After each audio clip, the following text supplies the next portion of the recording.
Welcome everybody to the first episode of the Class REDACTED Researcher Conference, a new type of video that I wanted to experiment with because it keeps the channel flowing up with content and these are very easy to make videos, so why not?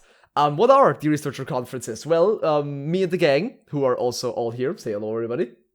Hello there. Howdy. Not all of them, V is missing, but that's fine because this is not a show that is for V, very good for V. So, because he doesn't know shit about SCP, so it's totally fine. He really can't say a lot anyway, but that is totally fine. So yeah, what are researcher conferences? Well, we basically get together and talk about SCP stuff like we do normally. However, this is more focused on the meta topics. So basically, while our normal episodes are focused on in-lore stuff, explaining the lore and explaining the world of SCP, this is kind of looking at SCP as a work of literature. And what is good, what is bad, what is, stuff like that, basically. It's just a nice little change of pace, where we can just kind of leisurely talk with no script, because we don't have a script, and where we can just talk about topics that wouldn't really fit in the other normal episode anyways, so that's basically what we're doing. So yeah, and the first episode, the first conference that we're holding, is about a question. They all have a question that we kind of answer together, which is, the first one being, what makes an SCP good or bad? What makes or breaks an SCP? And I think this is a very polarizing topic due to the abundance of SCPs on the wiki. And due to them just, there's a lot of good ones and lots of bad ones that we have all probably experienced. So yeah, we just talk about them. So, you can, either one of you, go, what are some of the best SCPs you've just seen overall, in general? So And you want to why start? do you think they're so good? You can start. Yeah. No, you start. Alright. Damn Alright, it. so to me, there are two main things that make an SCP good. First one is that it is intriguing. Like, grants you a glimpse into a broader story, but it can stand on its own. Two examples that come to mind are 701, which is the Hand King's tragedy. Ah, yes. Yeah, How typical for you to pick the fucking Hand King. I didn't go for surprising. I went for yeah. It's fine. It's totally fine. So yeah, it can stand on its own because a spooky play that makes the audience murder everybody, but it also draws you into who this Hanged King figure is, who this ambassador of Lagada. It kind of has to be like what you're saying basically is it kind of has to be like there has to be like the overall story, and then there's one thing where you just kind of have to read it like twice. Is it what the fuck is that? Why is it here? Kind of that thing. Or Exactly. Okay, nice. And another good one for this would be 332, the marching band from Class Of 76. course. Yeah, Yeah. I was expecting you to Yeah. Class of 76. Yeah. Because that's more on the side of confusing, because you don't know at all what's going on there. It just leaves It's so also- many questions. I just have to say for myself, this article is written in a way that you can't understand it. Yes, Like really, it's an old article, and they really wanted to get that confusing type of vibe. But I have my problems with it due to it becoming like almost incomprehensible in some parts, where you just literally don't know what the fuck is even happening or what the words are supposed to mean. That was one of the major drawbacks of earlier SCP. Oh yeah, It went, definitely. It overdid that, so mysterious thing. Yeah, it tried to be too spooky. Yeah. In this definitely. redacted everything or used words that didn't mean anything. Yeah. That's the thing. I mean, in general with SCP, with all SCP articles, the ones that are good, like for example, I think 682 still holds up today. 106 still holds up today. Of course, they were updated and stuff, but still, just because the concepts are so good, just because they're easily recognizable concepts, and they're just a very primal fear Like, just for example, with 682, it is just this unstoppable object, this unstoppable force of constant death. Yeah. That in its own is such a good concept already that it doesn't really need explanation. Like, So yeah. yeah.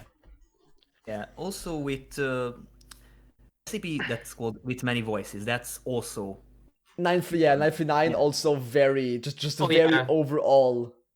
Yeah, the dog. Clifford the red dog who's gonna fucking eat you. The red dog. I never heard Yeah, this. look, I hey, never man. heard that name for it. Yeah, it's fucking Clifford and the gang. damn it. But yeah, that's also just such a good concept with the stealing voices and stuff that you don't really need it to be super complicated or stuff to Yeah. make it good or make it scary. Yeah, so that goes in the other direction kind of, that it stands wholly on its own. Yeah. Mhm. Yeah, exactly. 939 and 682, they're like 682 is now connected to something else, but like 682 is kind of the, for example, with 620 or also with 173 with the art and 6173, where the original is always the anchor point. It's always the one that you eventually go back to. It just got expanded upon massively in the other things. For me, it's weird. When it comes to good and bad SCPs, it depends on what type of SCP you want to make. If it's a creature, it's a different story than if it's like a phenomenon or an event or a group or something like that. Mhm. Because the creature SCP is like the basic one. If you make a creature SCP, 80% of the writers are just gonna say you're boring.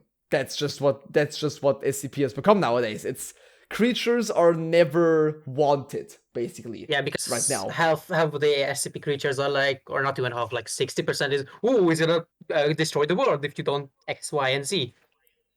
exactly. Yes, that is always the problem with this approach. That's also why an SCP, like for example, what's the fucking Which one? what's the Describe it, and I'll try. just another murder monster. Oh yeah, that's Yeah. just another murder monster is a Murder great monster. subversion of the trope. That's Exactly. Yes. that's a good one. Yeah. That's a good like general murder monster try to kill everyone done right, because it's you start reading it, it's like the title, always just a murder monster, but then there's I forgot his name, the researcher who tried to fix him or fix fix him or make him right. I can't remember his name. It's been a long time since I read it, but I also can't. Yeah, but but because that trope exists, that's why articles like 5031, like the murder monster, work so well due to this the SCP creature, the scary monster basically is so overdone. A good, in my opinion, if you want to make a creature, if you want to write a creature that's good, you need to connect it to something. Connect it to something in the broader universe. One of the best examples is 3000. The big snake, Anantashesha, is one of the best just monster SCPs. Like the concept already, of course, it's written by Cactus, of course it's good. But the concept already taps into thalassophobia, something that a lot of people have. A like 600-kilometer long snake in the Gulf of Mexico. Saying that word to a thalassophobe is like fucking kryptonite to them, because thalassophobia is very common as well. And that alone would be already pretty good. And then of course you add the like weird slime that it emits that makes you mind controlled basically. That's already like, so you have the big ass snake with the mind controlling stuff. However, that is too little. Even though it seems like it's enough, that's already too little. So he decided to connect it to the number one, the amnetics. Yeah, amnestics. Yes, the amnestics. That's the foundation use. And he also made a small mini canon about the ADZAC protocol around it that gives it more depth. which I it's been a while since I've read the Aztec Protocol.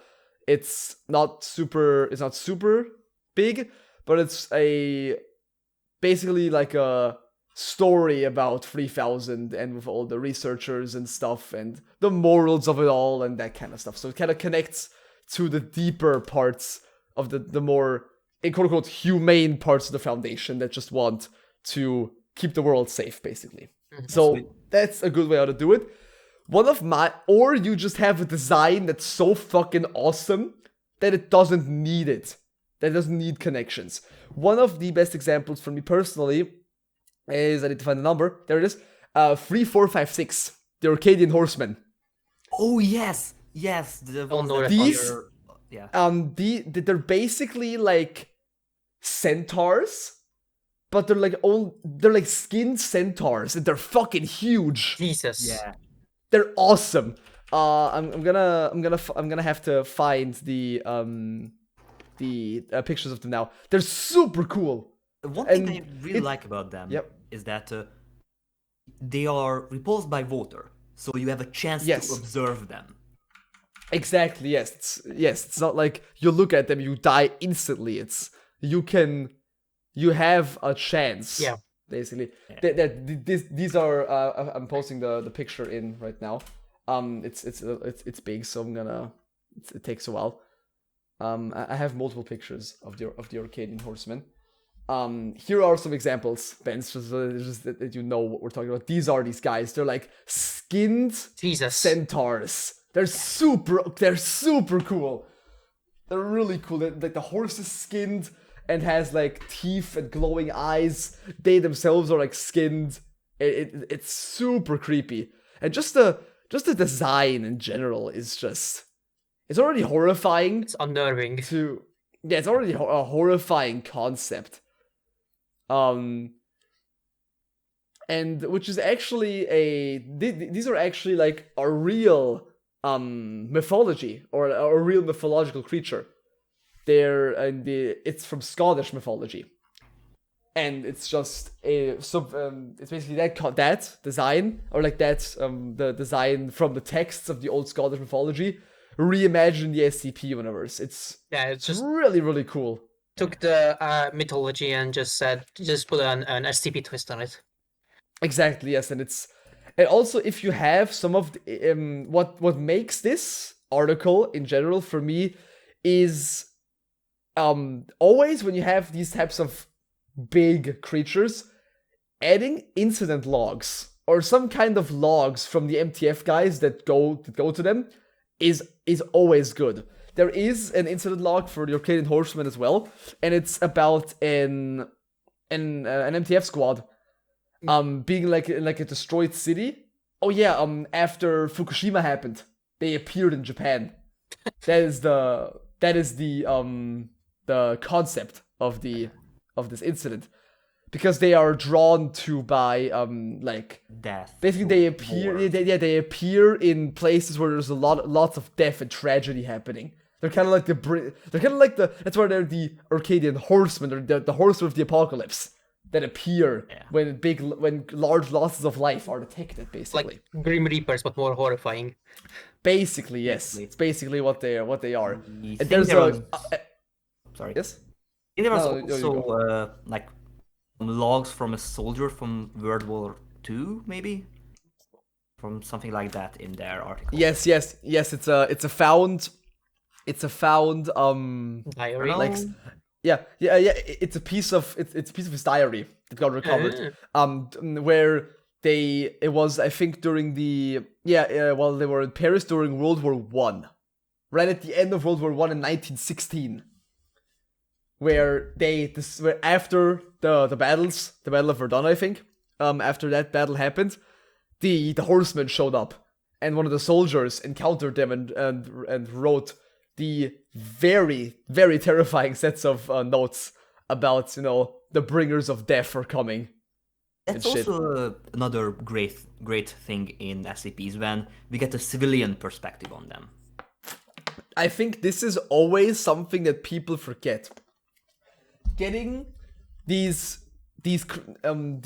anomalies if you only make them scale, like if unless they're really horrifying, getting a perspective of a civilian or someone not associated with the Foundation, or even MTF units, even MTF guys who are just like, who just do their job, they're just military grunts. Getting them to experience this anomaly firsthand is always better in terms of showing how horrible it actually is. Yeah. That's, I think, one of the... If you make an SCP about horror themed, make some sort of incident log or test log. You can either go for the incident log to get the horrifyingness of the anomaly, or you make a test log to kind of get that gray area Foundation vibe where they just, hey look, okay, so we have this anomaly, right? Now we're gonna send 15 D-class to die horribly. Yes, the number one response. Exactly. First Open and the last floodgates. response. We need... Exactly, yes. That I think is what you should do if you make a SCP in that kind of vibe. But that is just my opinion. At least on a creature SCP. Yeah, because Benz, what are your picks? all right, let's. What are your picks? So I did some bullet points. So I started with the base question: what makes the SCP good? And then I compiled some of my favorite articles, and I thought about what makes them good in my opinion, or just what makes them interesting to read. So I have like four bullet points, or three technically. Mm-hmm. Because one of them is like half done because I couldn't find examples properly. So one of them is what Silver said. So it's basically something that can stand on its own, but makes you more interested about the whole story. Yep. Basically, all of the big ones are like 5,000, not 5,000. Yeah, basically 5,000 is that because it's one story, but it makes you interested in other stuff. Because it's the half of the article is basically links, so yeah, it connects to everything. That makes sense. Yeah.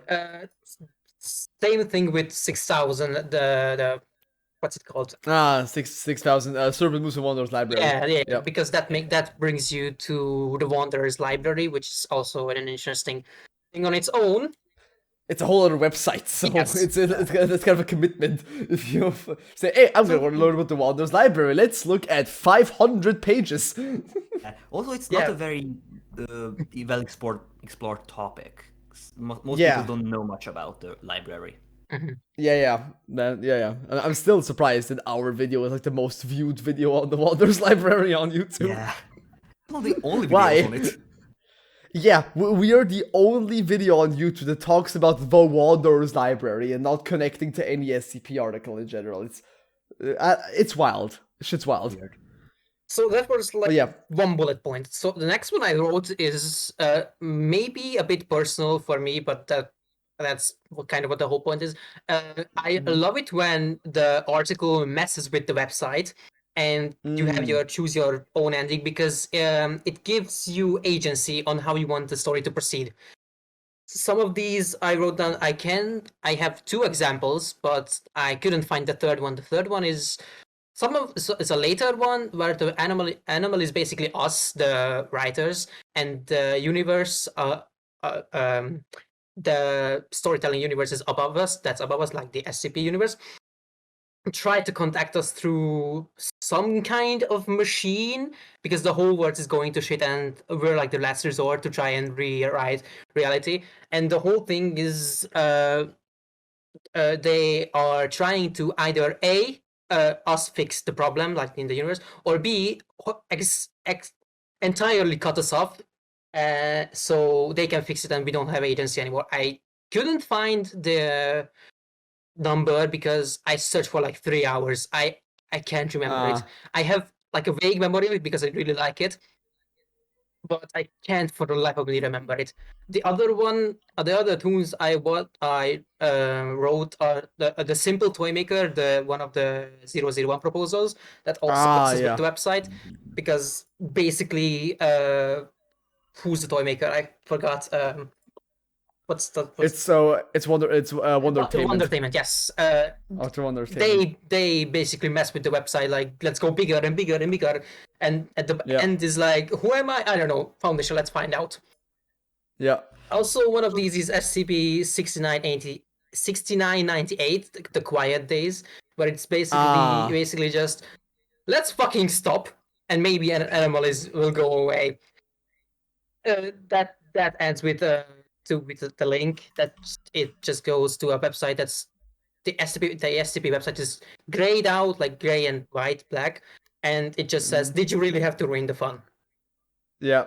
So I love these fourth wall breaking stuff. It makes sense. It makes a lot of sense. What? And to a lesser extent, there is also 3935. This thing Quiet Man has made. That yes. does a more subtle thing. Like, I think if you stay on the page for like 10 minutes, you can hear a quiet hello in your left ear. Yeah. Yeah, it whispers into your ear. Oh, fuck, I have to read that now. It's a Cactus article, and it's very very good. It's very good. It's very good. One of the things that I immediately thought about when you were saying fourth wall breaking stuff is 5999. This is where I died. Yeah. Yep. Yeah, this is where I died. That's also a good one. Good example. This is where I died is one of it because it's actively the article is like about basically not reading it. Yeah. By you reading it, it's practically that the Foundation. This article is a mimetic kill agent. The ending jump scare, which is like kind of like a scary creature face, it's very cliche jump scare. Is basically just a mimetic kill agent that kills the reader. And the whole concept is basically that it's like 7 or 8 articles. Was it 7 or 6? Silver, can you remember? I think it's 7. I think. Yeah, where it's 7 articles. They're all generic horror stories, and then the last one is like the jump scare, which is the mimetic kill agent that the Foundation has prepared for you, basically. And it's filled to the brim with those cliches of horror stories that are supposed to cliche tropes. Yeah, cliche tropes like people splitting up. You very like you have every types of horror. You have psychological horror. You have like gory stuff. You have all of the cliches and stuff in things. You have one entity. You have psychological horror. You have just random ass horror stories. And the whole candle motive. Yeah, the whole candle motive. One candle goes out per story. When every candle vanishes, the world ends. The Foundation has you, basically. And that's also based on like a Japanese thing, I think, where they... It is, yes. Yeah, they light 100 candles in a room, and they tell horror stories, and once someone told a story, they go into the room and snuff out a candle. Yeah, that's... I don't really know what's it called. And if the last candle is snuffed out, then they summon a demon, I think. Yeah, that's I think Japanese... It's like the classic telling stories around the campfire until something scary happens. Japanese. Another horror trope, yes. Yes, another horror trope, basically. But Japanese. I think in the 6th article they even find a room with 100 extinguished candles, so... Yeah, they find it. And then, which is... I think it's also near the end, and the 7th one is then the spooky jump scare man who greets you. But yeah, that is for me. I've talked about creatures before. If it's a phenomenon or an event, I personally think, honestly, Wednesday breaks will never be beaten in terms of scare factor in an event scenario. No, it will never. Locke has made one of the most horrifying concepts ever. Like he took the sunlight. Something that something that in just our human nature feels good when it shines on you. Like when it's a summer day outside and sunlight shines on your skin, you feel pretty like comfortable. He took that and made the most horrifying fucking scenario ever. And they mixed it with the thing that like death is usually supposed to be a release. Like that's the fail state. You die. Yeah, but it's not. You're kept in like a melting state forever. Yeah, you're still conscious. Yeah, exactly. And just and the thing is that alone would be scary. But the article is like propelled to legendary status due to how it's written. Because it not only like basically shows you that hey fucker, the sun is bad. Sun bad.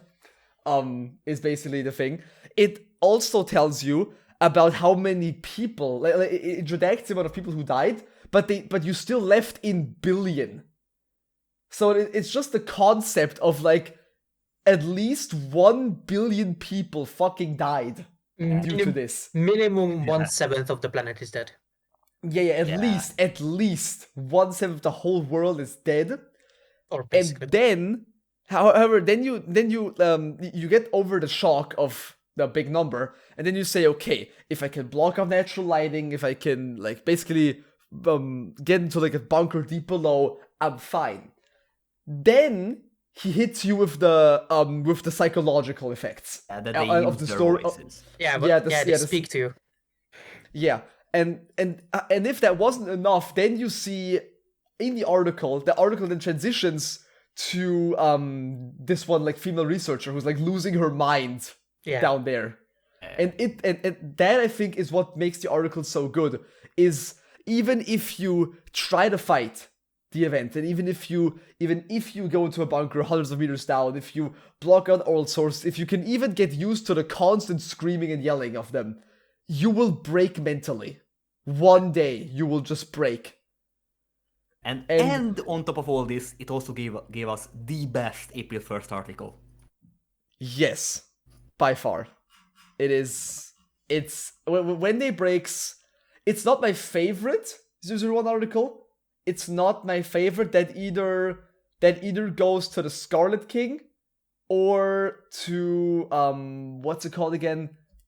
I need to find the number. Which one? I need one? I need to no. What's there it is. Memento Mori. Oh. Because Memento Mori is just for me Scarlet King because it's nostalgic and I love Scarlet King. I think he's amazing and he needs some love desperately. He hasn't had anything for like years. Just wait like in a year. The 7,000 series is gonna be.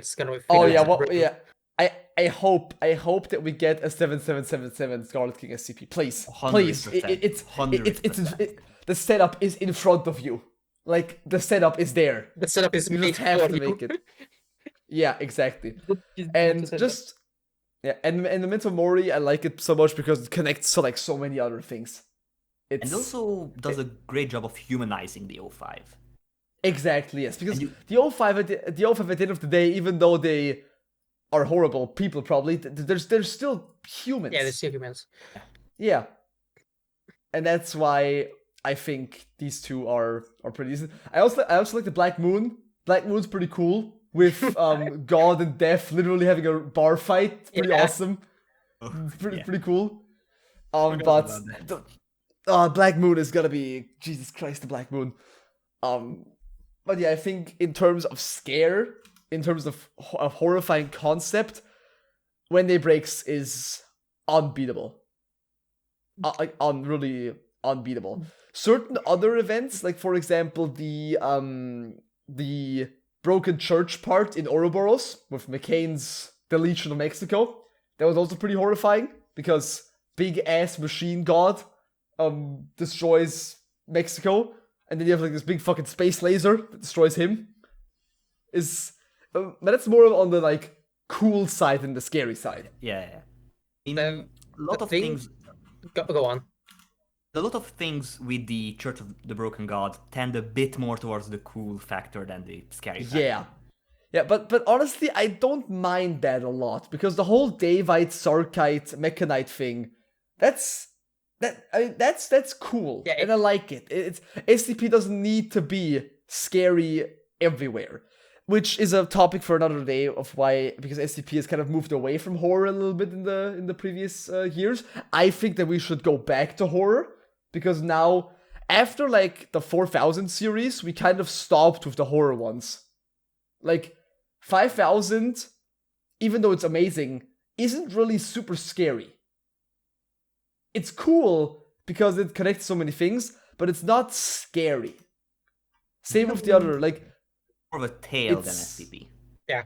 Yeah, it's more of... Yeah, and the wiki has kind of shifted a lot to be that SCP articles are no longer about the anomaly. It's about the story around the anomaly, which I think we should kind of go back to the anomaly style, like it was in in series 3 and 4, so 2000, 3000, 4000. Speaking of 3000 events, Red Reality. Yeah, I was gonna bring it up. The only thing that's relatively close, or even half captures the horrifyingness of this when the sun breaks, is Red Reality, in my opinion. Yeah, Red Reality is just, it's just super. It's so fucking hard, man. Reading, there's actually a new one that got like a new one in that kind of sort of style. It's called Avalon, even though that's less scary and it's more sad. Bittersweet. Sad. Yeah. Red Reality is sad and horrifying at the same time. Yeah. It has kind of the same vibe as the Backrooms. Yeah.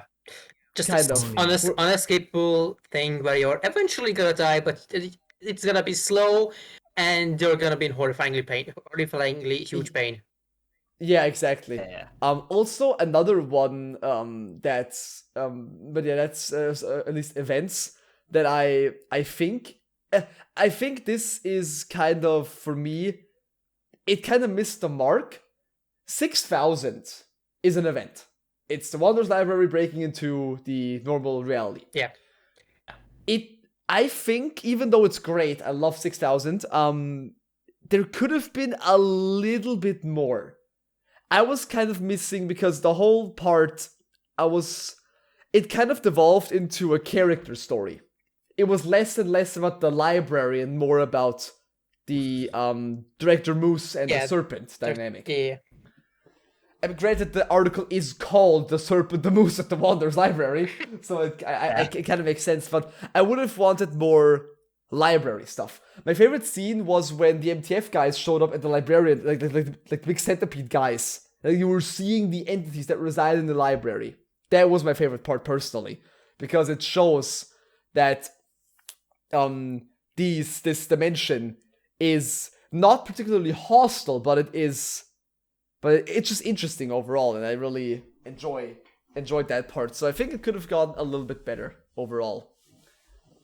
But also, on the topic of moving away from horror, there are a few good SCPs that aren't that. For example, of course, yeah. 4999. I favorite. Yeah, someone to watch over us. Yeah, that's just someone to heartwarming SCP. Yeah, that's also one of my bullet points. A story that is so that just pushes you in an extreme emotional, like either sadness, happiness, or just really dumb shit. That's really somehow really fucking funny. It's kind of the point to make you feel something. Yeah. That's extreme push. Exactly, yes, and that's kind of someone to watch over us, definitely a highlight for the kind of the non-horror SCPs, because it taps into such a real feeling that humans have. It's grounded in reality. Yeah, it's the realization of what happens when I die. How will my death be?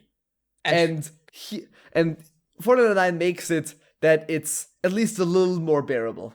And that's, in my opinion, because there is someone there. At least one guy is here. Because when you pass, he eliminates the fear of no one's gonna remember me, or like not no one's gonna remember me. That was stupid. Like no one's gonna watch me or say bye to me when I pass over the afterlife. Like I'm gonna die alone. Yeah. He eliminates that fear.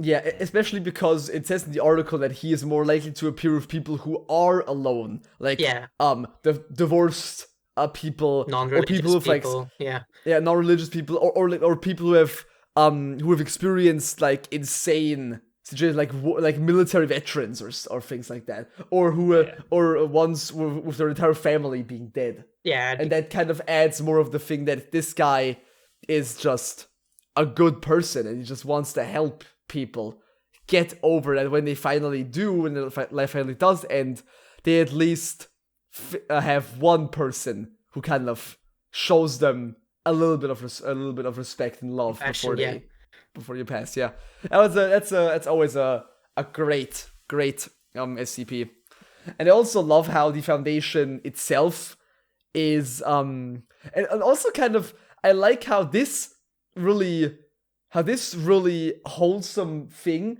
is flipped on its head when you have still the Foundation in the picture, because they want to still contain him. We're which still viewing it through their Yeah. lens. Yeah, and the gut reaction of you is, no, don't, please, let him do his thing. Yeah. And the Foundation's, just because the guy's a Keter SCP. Yeah. So the Foundation is like super, wants him to be contained. And you have that kind of juxtaposition where you have, what he's doing is really, really good, but then the Foundation is still the Foundation, so they're like, No. sorry man, we got this cool place in Guantanamo Bay, here, look at him. He's also Go in there. also a good example of how a Keter SCP doesn't necessarily need to be dangerous.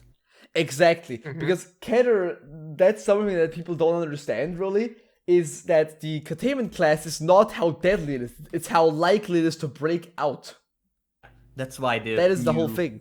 That's why the new Yeah, there is a CP rating danger. thing- Yeah, there's a danger system or or I can't remember. Yeah, there's. Yeah. That's why they added the disruption and risk class. Yeah, disruption and is risk. how. Yeah, disruption is how likely it is to disrupt the general public space. So basically, how the mass panic scale, basically, and the risk class is how dangerous it is.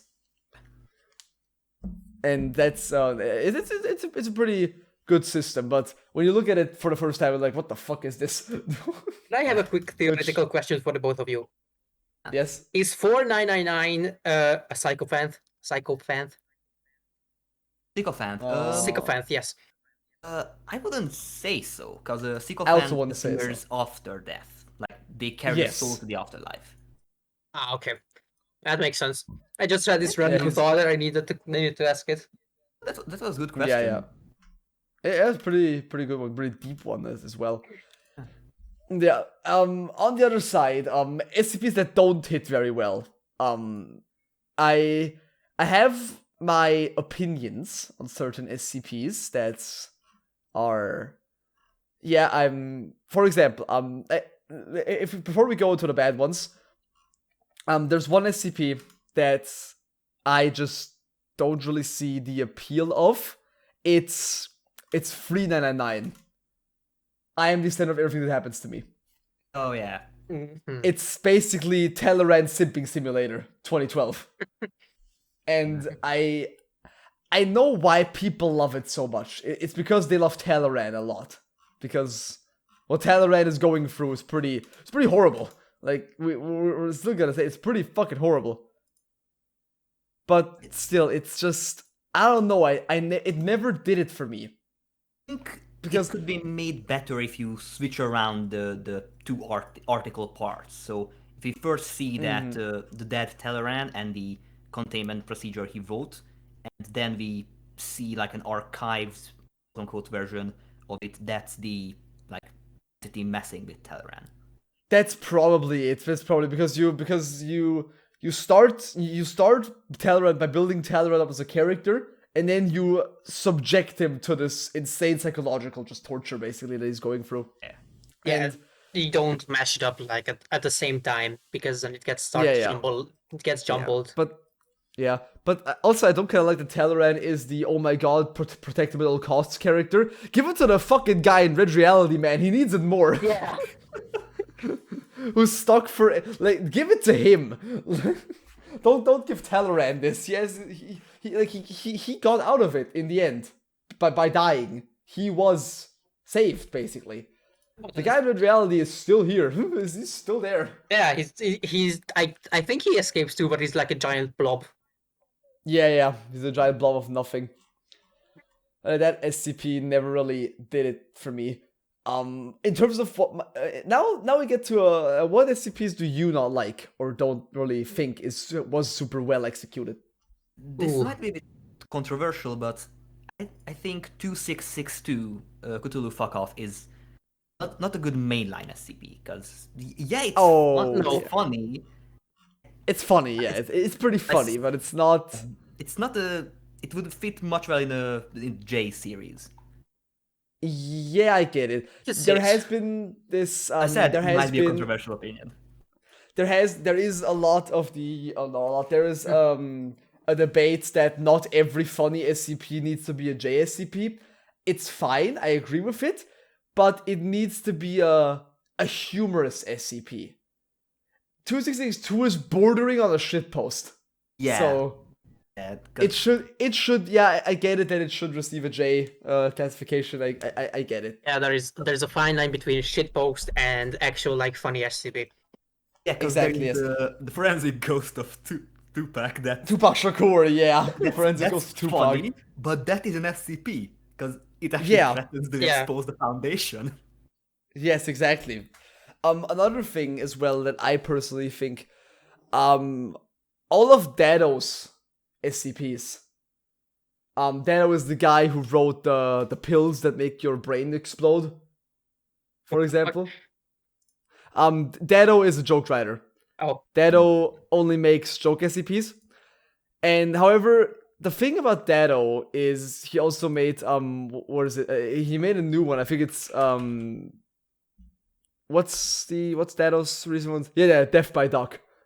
Where it's literally just it's the thing about Dado is because he makes fucking dumb and like super stupid SCPs. But the thing is that they work because they are like they're not just a shit post.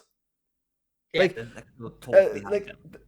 yeah, exactly. For example, another one is the trading duck. That one. The Do you know what? the duck trader that speaks in medieval English? Do you know that one? No. It's one of the greatest. Oh my god, it's amazing. It's amazing. What is it? There is. 437? It's SCP-4837. Yeah. That is it. It has one of the best out of context screenshots ever, which is this one. It is the greatest fucking shit. It's the greatest still image ever made. It's amazing. up This is there. basically That's up there to like the April 1st joke screenshots. oh yeah, it Oh, is this. yeah. But this works because it's not a super it's not a super good SCP in terms of what it is. It's a duck that has the mind of a medieval tradesman from like 600 AD times. They can also speak like English and stuff. The concept is bad. The concept is bad, but there's an interview log with a doctor, and it is the greatest fucking shit ever. It's so fucking dumb. It's more Let the me see, execution of it. Exactly.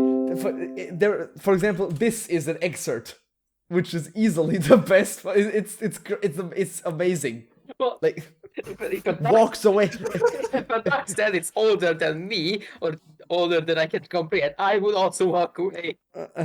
Older Oh, the walks, duck just walks away. from. To be honest, that's a fair reaction. Yeah, it's pretty. It's pretty. And then you wait. There it is. There's the other thing. It's amazing. I maybe could encourage you to ask a few more. Wait, where's the fucking? There it is. Now it's uploading. Oh. Thou wishes to trade. Pull out a pair of wireless headphones. Yeah. Thou wishes to trade. It's a tradesman from the 60s from 600 AD who's a duck.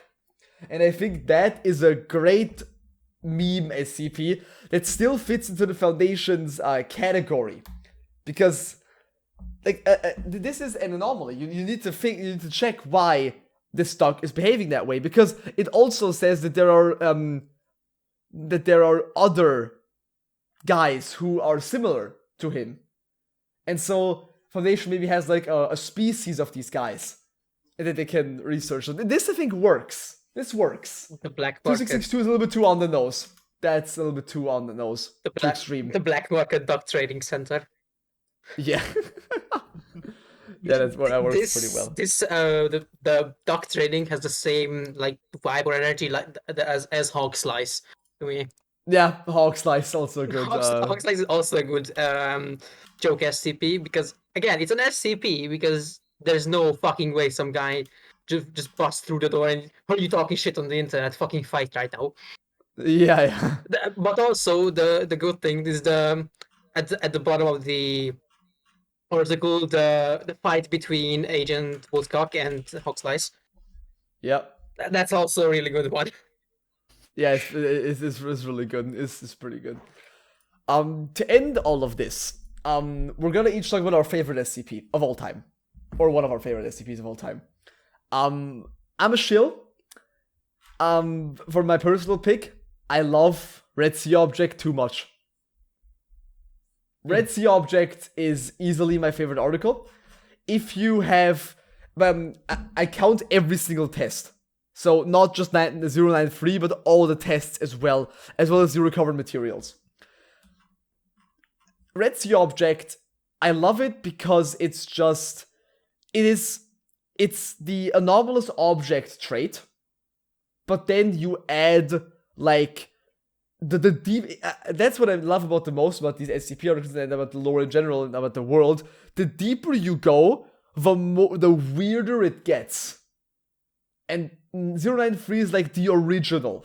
Like, if you take 093, first original document, and then you go to the fucking red test, you're like, what is this even the same fucking article that I read before? Like, it's when that like tower rises up and it's like people like start crying blood. It's you're like thinking, what the fuck is even happening?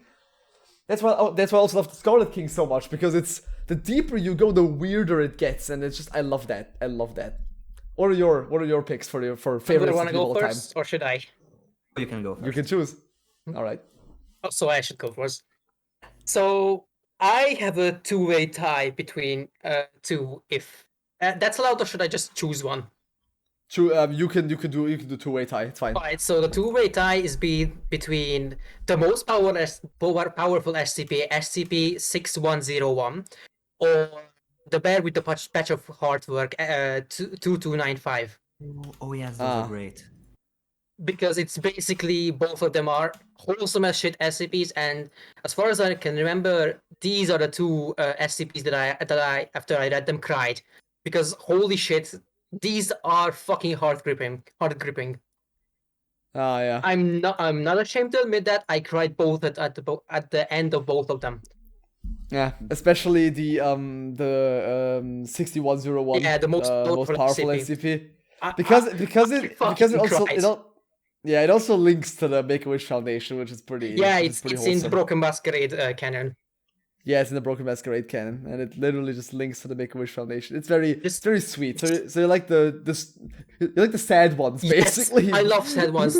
Basically, yes, these two and Red Reality are some of my favorites, and also SCP-4999.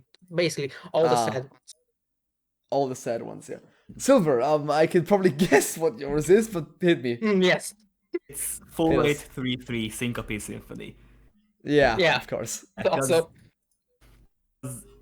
it was the first series of SCPs that I really went down on. It was the first rabbit hole I fell into. It also touches on the themes of memory and remembering stuff, which is just very important to me personally. Yeah, makes a lot of sense.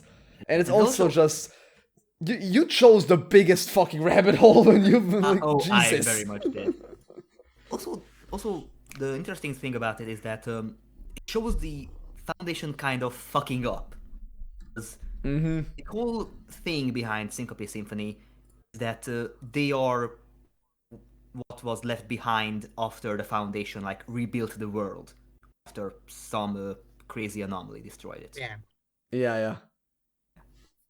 And that makes sense. It's a lot of but I think we have a pretty good just our three favorite SCPs just have a pretty good range. We have actual depression written down. We have fucking horrifying demon shit, and then we have weird stuff, which are the three things I think that SCP excels in. Humor is problematic most of the time. I only find certain SCPs pretty fun, like the Ducker's my favorite one because it's just so fucking stupid. But But certain jokes, like I said, like 2662, don't just land very well. But these three things, horror, sadness, and weird, that are the three things that I think make for the best SCPs. If you can combine that, great, amazing. Like, you wrote the best article ever. Good job. But for me, it hasn't been achieved yet, so far. But yeah, we will probably see what series 8 and the 7000 series brings when that comes around, because I'm scared. There's too many articles. Oh boy. Just stop writing them, please. I can't wait for everything to be connected to the king. It's gonna Oh be yeah, great. of course. Scarlet King. It's literally just the entire series, just 1,000 Scarlet King SCPs, just nothing else. Imagine It's a book. It's just a book. Imagine if you enter the list and every one of them is a word, and when you read it in like order, that's the one. That's 7 to 7 to 7,999. Honestly, you just Would be you just awesome. click on you just click on series 8. It's just purchase the book Amazon link, and you just have to purchase the Scarlet King novel. That would be great. It's literally I'm waiting. Whoever is, I know someone in this world is cooking up a Scarlet King SCP. I don't know if it's Tufto or if it's, I don't know, some other guy. He's working on a Scarlet King thing, and I hope to God that we get one, because the king has been starving and he needs more love. He needs sustenance. He needs sustenance, definitely. He needs the suck. Sucks. Definitely. God damn it. I mean, Hey, look, man. I'm also sure someone is sitting on a completely written Scarlet King article. They are just waiting for the 7,000. Oh, definitely. Yeah, they're like rubbing their hands together like mosquitoes do, with their cringe face. Yes. Yeah. He's hovering on that upload button. Once that Series 7 contest starts, bam, and it's just out. But yeah, let's see what the future brings for the SCP Universe. But yeah, that was it. That was the first researcher conference. It was basically literally just us talking for an hour about random SCP shit. Tell me if you like this sort of concept, because we definitely had a lot of fun recording it. And it just is better because it gives y'all more content. Because I literally don't have to edit this, so that cuts down on time between upload and recording immensely. But yeah, leave us your feedback. And also, if you like this, leave us some topics or some questions for the overall meta things of SCP. We're not going to be talking about lore stuff. Lore stuff is sectioned off from this series. It's in our main episodes. This is meta SCP stuff. We can also talk about, our favorite writers, our favorite canon, what's good, what's bad. We can also talk about out of sight topics like other SCP content and stuff. We can talk about basically anything here, as long as it's at least a little bit SCP related. But yeah, anyways, hope you enjoyed the first episode. Definitely tell us what you thought of it. And if you like it, please consider subscribing and also following us on Twitter. Links are below in the description. So yeah, thank you all so much for listening, and see you next time. Bye. Goodbye.